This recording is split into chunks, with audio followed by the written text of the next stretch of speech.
You come home from a business trip carrying your grandma's favorite lemon cake, ready to relax in the house she left you. The house you paid for, protected and kept open for your mom and brother, even when they gave you nothing but cold shoulders. But your key doesn't work. A new lock. And then a text from your mother. Locks changed. You have no home, no call, no warning, just betrayal. But what they didn't know, I wasn't coming back to beg. I had already built the key that would turn everything upside down. Watch to the end, because this wasn't just a lockout. It was the moment everything changed. It wasn't always war. It wasn't even cold. At first, it was silence, the kind that feels like you're always interrupting something by existing. I grew up believing family was worth the ache, that if you just held on long enough, they'd see you, that love could sound like criticism and feel like obligation, but still be love. I believed that because of one woman, my grandmother, Eleanor Collins. She was my anchor, the only person who ever made me feel visible. She lived in a cedar-shingled house by the Riverview River, nestled between birch trees and childhood myths. The house wasn't grand, but it breathed. Creaky wooden floors, glass jars filled with wildflowers from her garden, the scent of lemon soap clinging to her sweaters. I used to braid my hair on the steps of her wraparound porch while she sat in her rocking chair telling me stories about women who survived wars, heartbreak, and silence. Her hands always moved when she spoke, tracing generations into the air like maps I could follow later. When I was 12, I failed a math test and sobbed at her kitchen table. She placed a hand on mine and said, "You are not your worst day, Avery. You're every day after." I never forgot that. After she passed, I thought I would collapse under the weight of losing her. But then the will was read, and in it, she gave me the house. Not to my mother, not to my brother Derek, to me. She'd even left a letter in her delicate cursive. Avery sees the soul in this place. She understands what it holds. For a while, I believed the storm would pass, that my mother Linda, while surprised, would come to terms with the inheritance. I offered an olive branch. "You're always welcome," I told her. "This house is still home to all of us." But she didn't want peace. She wanted possession. From the day I moved in, every choice I made became a personal offense. I stripped the peeling wallpaper in the dining room, and she snapped, "Your grandmother liked that wallpaper." I replaced a broken window, and she asked coldly, "Did it really need fixing, or are you just trying to erase her?" Derek said nothing. Ever. But silence when it comes from someone who claims to love you hurts deeper than words. He'd nod, stare at his plate, occasionally mumble something neutral, then disappear when I needed backup. It was always 2 against 1, and the one was supposed to smile. Still, I stayed kind. I stayed soft. I hosted Thanksgiving. I refinanced my car loan to pay for new plumbing when the kitchen flooded. I spent weekends repainting the porch, baking lemon scones with my grandmother's recipe, trying to preserve the heart of a house that meant something to me. I paid every tax bill on time, every water heater repair, every insurance renewal. I stayed quiet when they criticized the Thanksgiving menu or rolled their eyes at my modern renovations. I tried to belong to a family that had already voted me out of it. I thought love meant enduring, but behind the forced smiles and cold dinners, the betrayal was already blooming. I just couldn't see it yet. There were signs, though. Hindsight never lies, like the time I caught them whispering during dinner. I'd mentioned restoring the attic space into a home office and saw a flicker of panic cross my mother's face. Derek looked down, then changed the subject. Or when Mom asked too casually, "Where's the deed? You should keep a copy in a safe." Fires happen, you know, but I brushed it off. I always did. Because some part of me, maybe the girl on the porch braiding her hair, still wanted to believe that if I gave enough, they'd stop taking. And yet, they saw my stewardship as ownership as betrayal. What they didn't see, what they never even asked about, was why I clung to that house so fiercely. It wasn't about value or legacy or pride.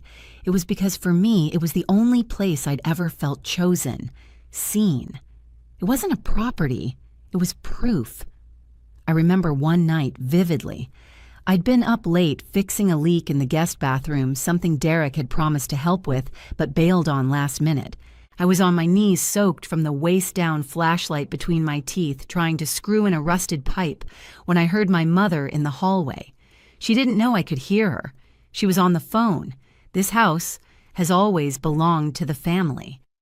She whispered, voice tight, not just one person. She didn't mean legacy. She meant control, possession, entitlement. That was the first night I felt the crack. The fracture forming between us, quiet but irreversible. Still, I didn't pack a bag. I didn't change the locks. I didn't cut them off. I kept making space for people who only wanted the walls. I should have known. When people show you they don't value what you protect, they'll find a way to take it, not because they want it, but because they don't want you to have it. And deep down, I think they hated that Eleanor gave it to me. Not just the house, but her trust. I was the one who'd sat by her side in the hospital. I was the one who brought lemon cake on Sundays and helped her write donation letters for the memorial fund. I was the one who listened when she said, "Don't let them tell you you're too much." But all they saw was a signature on a legal document, a house they didn't earn but believed they deserved. By the time I flew to Denver for my client pitch, I felt maybe foolishly that things were stabilizing, that despite the cracks, we still had a foundation. I even picked up wine for the party, because I still believed family could be built even if it had to be rebuilt from scratch. What I didn't know, what I couldn't have guessed, was that while I was signing the biggest deal of my quarter, they were signing me out of my own life. And by the time I returned to Oregon, tired, successful, and craving peace, I was already a stranger to the home I'd inherited. It was supposed to be a good day. I just landed at PDX, shoes sore from airport terminals, shoulders aching under my carry-on, but heart light. I'd done it. Landed the biggest client of the quarter. 3 days of tight suits, high stakes, boardroom charm, and I'd won. All I wanted now was a hot shower, a soft shirt, and to change into jeans before heading to the annual Collins family party. Every spring, like clockwork, we gathered cousins, uncles, distant aunts with names that came and went like the wind. It was loud, chaotic, filled with too much barbecue and not enough grace, but it was ours. Family. And some stubborn part of me still believed in that word. I even stopped by the bakery and picked up my grandmother's favorite lemon cake with burnt sugar icing. She used to say it tasted like sunshine after a fight. It felt poetic, fitting. I clutched it gently against my blazer like a fragile peace offering. I wasn't expecting roses when I pulled up to the Riverview house, but I wasn't expecting betrayal either. The second my foot hit the porch, I knew something was wrong. The wind had picked up, and the front door, my door, looked unfamiliar. My key didn't fit. I jiggled it, tried again. Cold metal, stiff resistance. Then I saw it. A brand new deadbolt, smart lock, sleek, stainless steel, installed recently. Not by me. At first I blinked in confusion, told myself it was the fatigue. Maybe the lock had jammed again like it used to when it rained. I reached for my spare key. Nothing. I crouched down, inspecting the mechanism, my breath fogging in the cold air. And then my phone buzzed. A message. Locks changed. You have no home. Mom, no greeting. No explanation. Just that. I stared at the screen, unmoving. The wind blew the hem of my blazer. My hands were still clutching the bakery box like a gift to people who'd already decided I didn't belong. At first I thought it was a joke, some cruel, stupid joke. But my mother wasn't dramatic in that way. She was precise, strategic, cold. I stood on the porch for what felt like hours. In reality, maybe 3 minutes. I didn't cry, I didn't knock, I didn't scream or call. I just stood there holding a cake in one hand and my phone in the other, like a woman who had walked into a play where she didn't know her lines because she wasn't supposed to be on stage at all. That's when I felt it, the first flicker. Not of rage, not even sadness, but humiliation. They hadn't just locked me out. They'd erased me. I didn't go to the party. I got in my car and drove. No destination, no music, just the soft clicking of the blinker every time I changed lanes, with nowhere to go. I ended up in the parking lot of a 24-hour diner off the highway. The neon sign flickered like a dying heartbeat. That's where I called Maya, my best friend since college, the one person who had always known how to translate my silences. She answered on the first ring. "I'm locked out," I whispered, and then the rest came tumbling out. "No," she said. "Come here. Right now. Just come." She didn't ask questions, didn't press. When I arrived, she opened the door without a word, wrapped me in a blanket that smelled like lavender and fabric softener, and sat me on her couch like I was made of glass.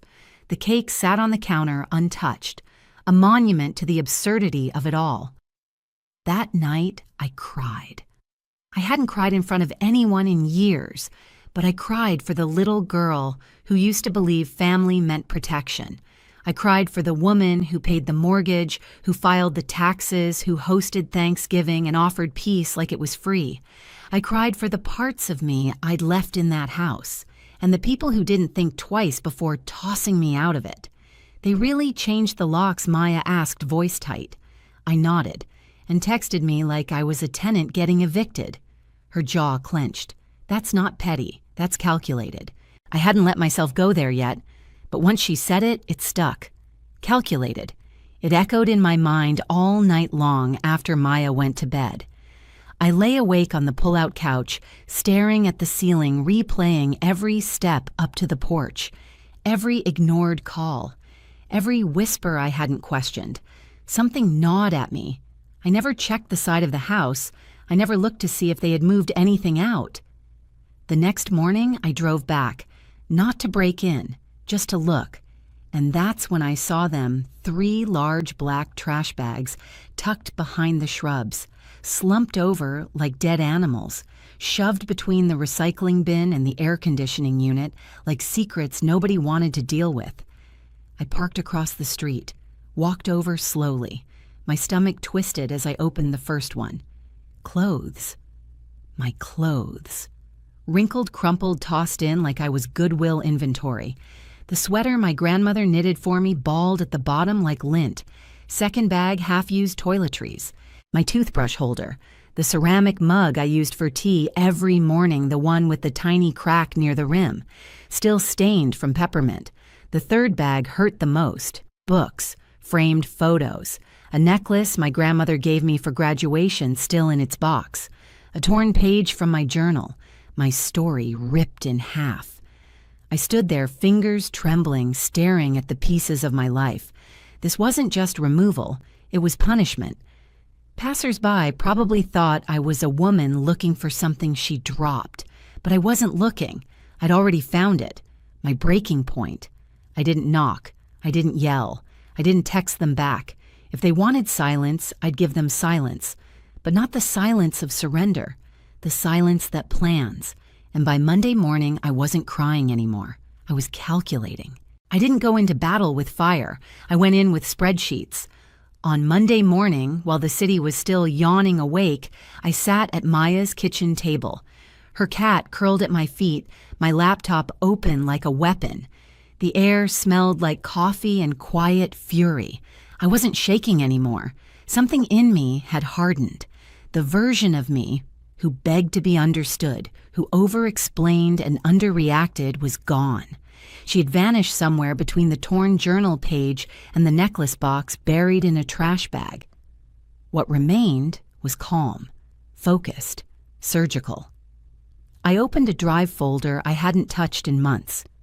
See, the year before, after my grandmother died and the will passed through probate, my mother had asked me to temporarily manage the Collins Memorial Fund. It was a modest charitable account set up in my grandmother's name, meant to support local nonprofit scholarships, community gardens. Eleanor's dream. Because I worked in finance, they trusted me to keep it organized. Linda had said, "You've always been the meticulous one." That was her way of saying, useful, not valuable. I'd taken the role seriously. I tracked every expense, backed up every email, scanned every check, because that's what you do when you're raised by someone who taught you that love means taking care of what carries someone's name. At the time, I'd noticed some oddities contractors. I'd never met vague expense categories, a few thousand here and there, sent to consultants I couldn't verify. Every time I brought it up, Mom would wave it off. "Your grandmother wanted us to be flexible," she'd said once. "There are things you don't understand about running a family fund." But now, with my life in trash bags and my name smeared in silence, I looked again, not with doubt, with purpose.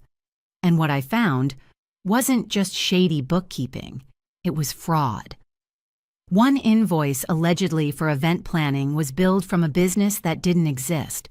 Another check for $300 had been written to Derek's college roommate, who last I knew was bartending in Arizona, not working in nonprofit consulting. There were emails, too, one from my mother to Derek. "Make sure the invoice matches the grant line or Avery will flag it again." Again. That one word told me everything. They knew. They'd been counting on my loyalty to keep me quiet. But now silence had changed sides. I called a contact, Elise Park. I'd met her at a women's finance panel last year. She was a lawyer who specialized in estate protection and nonprofit law, sharp, precise, and the kind of woman who wore a minimalist watch but never looked at it because people adjusted to her time. She picked up on the second ring. "Do you remember me?" I asked. "I do," she said. What happened? I told her everything. The house, the lock, the bags, the fund. When I finished, she was quiet for a beat. Then, "First, what your family did is illegal. You are the deeded owner of that property. Changing the locks and removing your belongings without notice is unlawful exclusion, sometimes called self-help eviction. We can act on that immediately." I took a breath. She wasn't done. Second, she said, voice tightening, "If your documents on the memorial fund are authentic and they look it, then this isn't just a family dispute. This is financial misconduct under a charitable entity named after a deceased woman. That is a felony." The word hung between us like fog.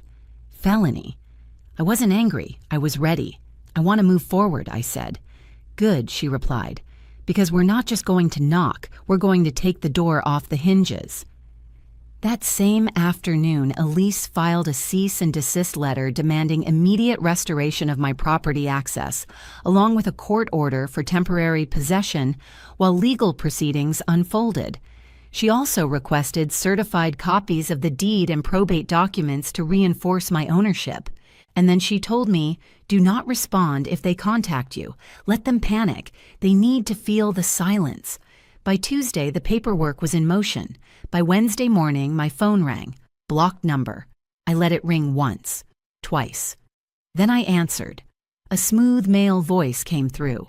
"Miss Collins, this is David Lerner. I represent your mother, Linda Collins. I believe you've recently retained legal counsel." I said nothing.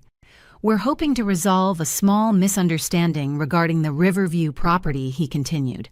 "My clients are open to discussion and wish to avoid unnecessary escalation." There it was. Panic, wrapped in politeness, desperation dressed in diplomacy. I smiled, though he couldn't see it. "Please have your office direct all correspondence to my attorney, Elise Park. She's handling everything from this point forward." A pause. "Miss Collins, I think it would be in everyone's best interest to fix this urgently. Fix this." After weeks of cold shoulders, trash bags, and theft, "No," I said. "You don't fix what's been burned down. You rebuild, but not with you in the blueprint." Then I hung up. Elise scheduled the meeting for Friday. Neutral territory, downtown office, glass walls, gray carpet designed to make people forget they're bleeding. The moment I walked into that room, I felt it the shift. My mother sat on one side, stiff in a blazer that couldn't cover the tension in her shoulders. Derek beside her, gaze lowered, jaw tight. Their lawyer, David, smiled at me like I was a child with a tantrum to soothe. On my side, Elise, unbothered. Impeccable. The kind of calm that makes people nervous. "No greetings," David asked. "No pretenses," Elise replied. He slid a paper across the table.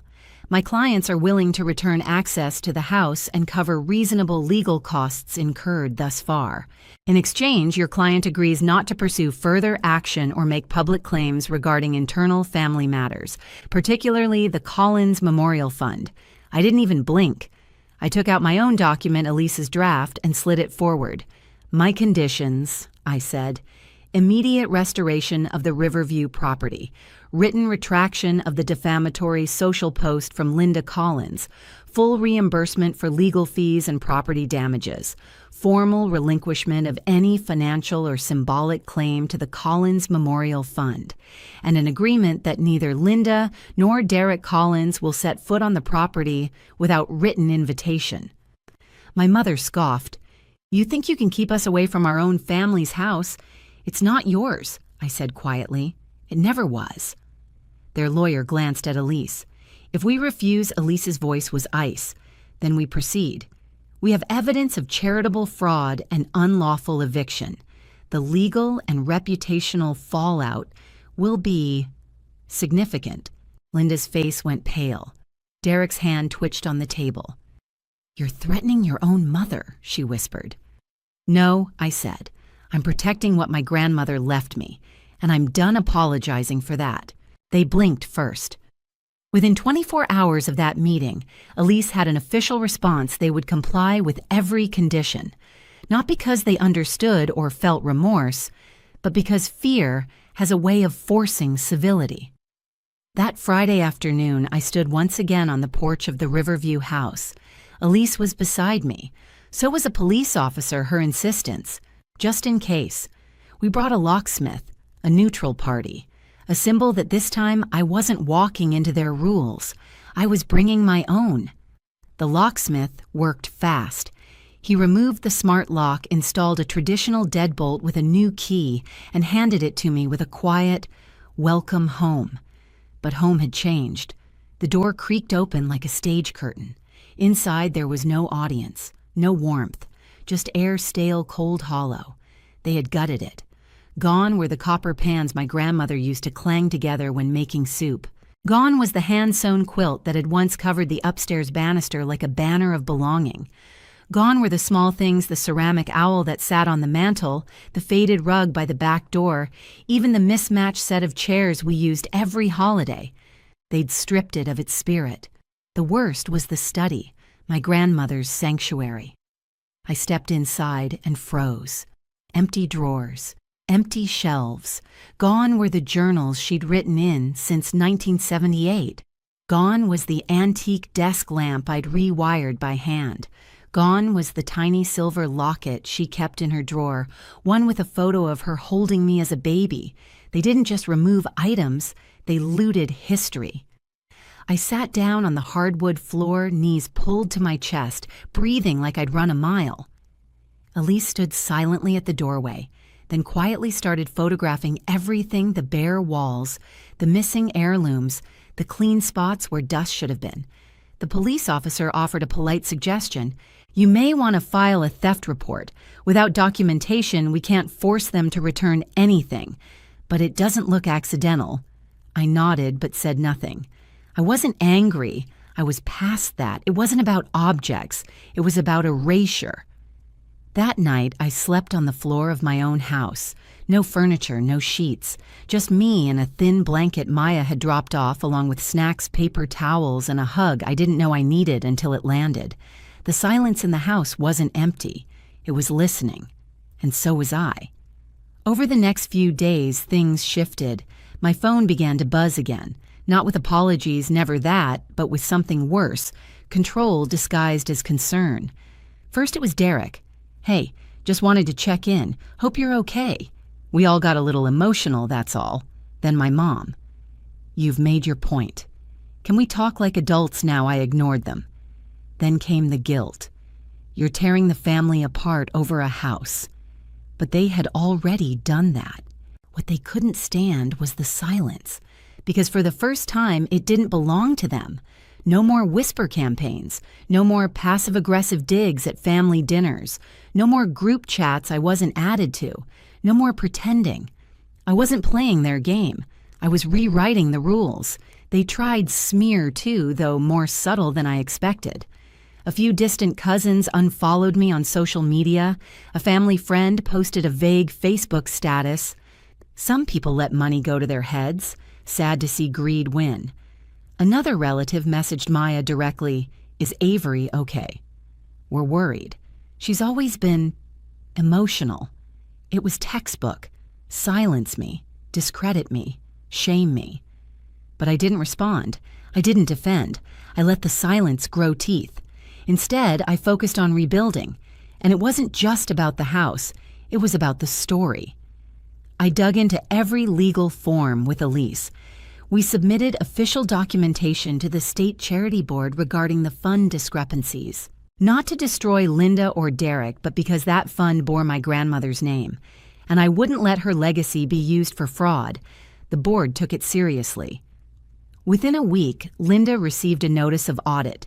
Derek's bank account was flagged. The nonprofit that had received those donations was being investigated for falsified invoices. The panic spread, and they kept calling, leaving voicemails with cracking voices. "We never meant to hurt you. Can't we just move on?" But no one ever said the words, "We're sorry. We were wrong. This was yours all along." Because ownership wasn't the wound. It was control. Meanwhile, Elise kept me grounded, sharp but kind. She reminded me, don't rush forgiveness out of politeness. Let them sit with the consequences.